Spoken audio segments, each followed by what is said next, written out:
জালিয়াতির অভিযোগে বাংলাদেশ চলচ্চিত্র শিল্পী সমিতি থেকে আজীবনের জন্য বহিষ্কার হলেন ঢাকায় সিনেমার নায়িকা নিপুণ আক্তার।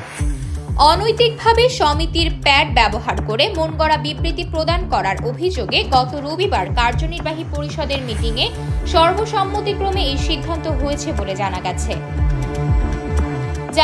গত বছরের 16 জুলাই শিল্পী সমিতির প্যাড ব্যবহার করে কোটা বিরোধী আন্দোলন নিয়ে এক বিবৃতি দেন নিপুণ। গঠনতন্ত্র পরিপন্থী কাজ করায় নিপুণকে নোটিশ দেয় কার্যনির্বাহী পরিষদ। তবে আওয়ামী লীগের এক প্রভাবশালী নেতার কাছের মানুষ হওয়ায় কোনো চিঠি আমলে নেননি নিপুণ, চালিয়ে যান তার সব বিতর্কিত কর্মকাণ্ড। এরই পরিপ্রেক্ষিতে অনৈতিকভাবে শিল্পী সমিতির প্যাড ব্যবহার এবং সাধারণ সম্পাদককে নিয়ে কুরুচিপূর্ণ মন্তব্য করার অভিযোগে শিল্পী সমিতি থেকে আজীবনের জন্য বহিষ্কার হয়েছেন নিপুণ আক্তার। এ নিয়ে সংবাদ মাধ্যমকে আপাতত কিছু না বলতে চাইলেও বহিষ্কারের সত্যতা স্বীকার করেছেন শিল্পী সমিতির সহসভাপতি ও মুখপাত্র ডিএ তায়েব।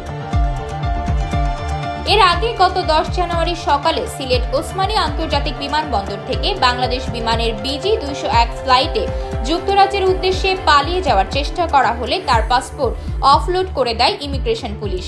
নিপুণের নামে মামলা না থাকায় পরে জিজ্ঞাসাবাদে ছেড়ে দেওয়া হয় তাকে। কিন্তু আটকের খবর সত্য নয় দাবি করেন অভিনেত্রী। বর্তমানে দেশেই আত্মগোপনে রয়েছেন তিনি।